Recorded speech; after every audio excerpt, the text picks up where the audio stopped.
Here we're taking a look at the concept of partial tuples. You remember the problem we have within the land of MDX is if we have a cube that has hundreds or even thousands of members, it would be impossible to write out the tuple for all the attributes hierarchies. So we use the shorthand, and the rules are applied as shown in the PowerPoint.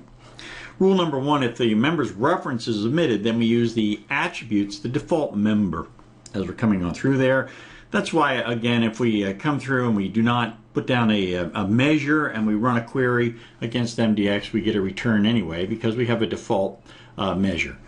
If the member reference is omitted and there is no default member specified, then we go to all, which is very common. So we go to the top of stack and use the all member. And again, if the member is omitted and no default member specified, same thing, and the all member does not exist, then we use the first descendant down. So the attributes first member as we come through. Let's take a look at the code.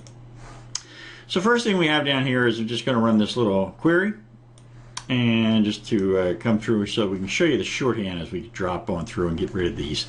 So we execute. And we've got 26 million and change down here. So now we'll move on down in the stack.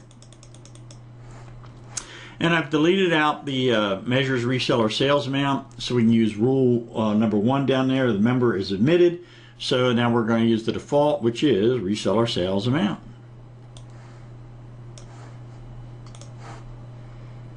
Still 27 million. Now we've got rule number two.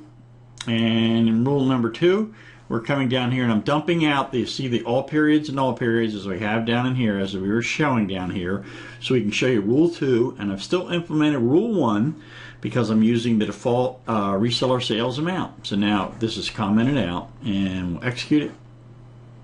Again, 26 million and change. So all of these are commented out. This gets rid of these two down here by rule two. We use the all periods by default, and then down here this is implemented by rule one, the attribute default member, which is reseller sales amount.